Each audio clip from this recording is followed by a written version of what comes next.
Chimie organique. Donc, revoyons un peu de vocabulaire. On peut parler de liaison polarisée quand un des atomes attire plus le doublet électronique que l'autre atome partenaire de la liaison. Donc, si on prend comme référence un moment dipolaire de 0 pour la liaison carbone-carbone, avec une liaison symétrique, on a une liaison carbone-azote qui est quasiment pareille. La liaison carbone-oxygène serait évaluée à 1 de Bi ou de Baille.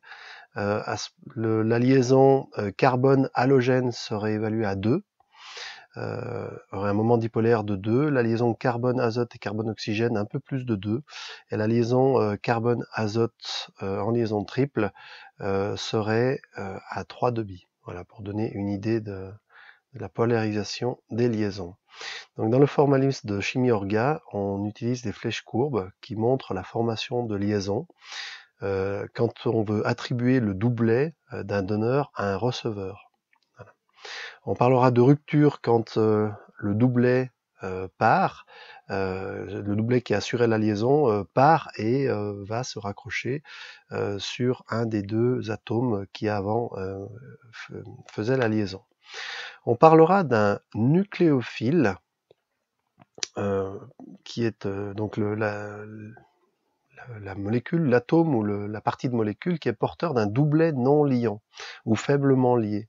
On mettra le symbole par exemple Nu pour nucléophile, donc Nu bar en représentation de Lewis qui représente ce doublet non liant, ou alors Nu bar moins qui représenterait un nucléophile ayant gagné un électron pour compléter son doublet électronique.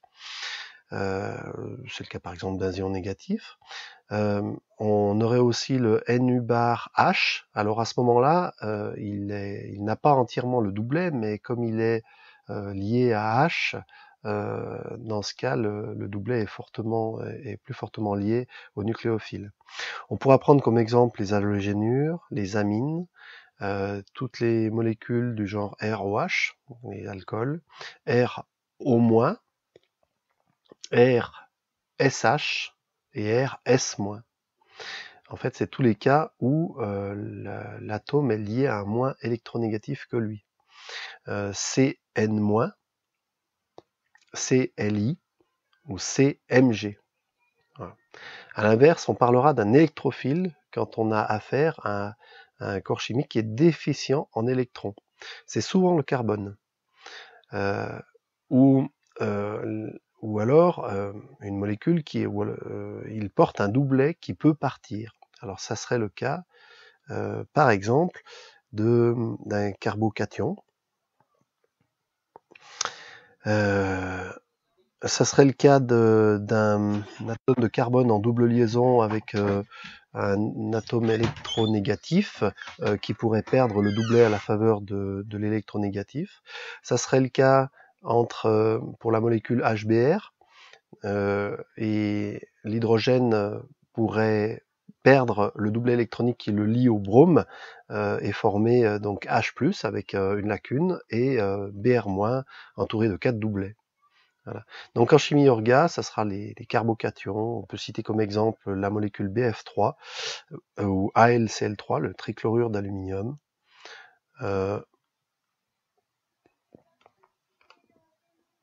Voilà. On peut citer également le groupement CHO, le groupement COOH, le groupement CO. On voit que dans tous ces cas, le carbone est relié à un oxygène plus électronégatif que lui, donc il est plutôt déficient en électrons et il va à ce titre être un électrophile. Voilà. Au niveau vocabulaire, on parlera de substrat quand on a un réactif qui est souvent le plus cher, avec le plus grand nombre de carbone. Et le réactif avec lequel on fait réagir le substrat sera plutôt celui qu'on ajoute, celui qui est moins cher, souvent à un composé minéral. Mais la distinction peut parfois être confuse. On parlera d'un groupe nucléofuge. Donc c'est un groupe qui peut fuir, comme son nom l'indique, un noyau. Ça serait par exemple B-, qui partirait avec un électron en plus et ses 4 doublets. Ça serait par exemple I-, exactement dans le même cas. Voilà. Pour les carbones, saturé électrophile, on parlera de classes de substrats différentes. Une classe de substrat primaire, ça sera un carbone électrophile qui est sur une chaîne carbonée quelconque. Un substrat secondaire, c'est quand par exemple va se finir par Br.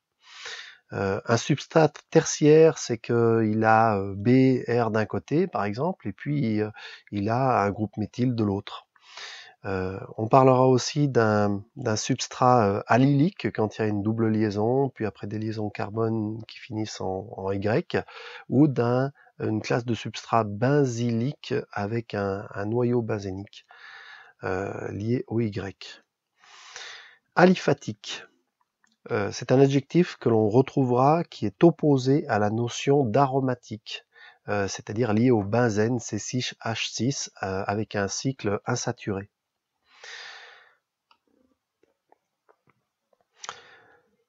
On va distinguer les réactions de substitution, celles dans lesquelles on a un Rx qui va réagir avec un R'Y, et en fait le Y du R'Y va venir prendre la place du X du Rx. Donc ça va donner un Ry. On parlera de réaction d'élimination, quand par exemple on a un R, XY, qui va donner R plus XY. Donc deux parties de molécules qui faisaient partie de la plus grosse molécule s'en vont et forment elles-mêmes une autre molécule. On parlera aussi de réaction d'addition quand on a un R plus R' qui va donner un RR' lié. Pour terminer sur le vocabulaire, les groupes fonctionnels peuvent être rappelés. On parlera du groupe hydroxyle quand on a le groupement OH, du groupe amino quand on a NH2, du groupe bromo quand on a Br, qui serait chloro si on a du chlore, etc. Le groupe carboxyle qui concerne les acides carboxyliques, donc qui est le groupe COOH.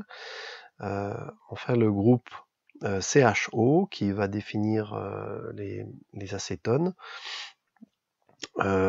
Et le groupe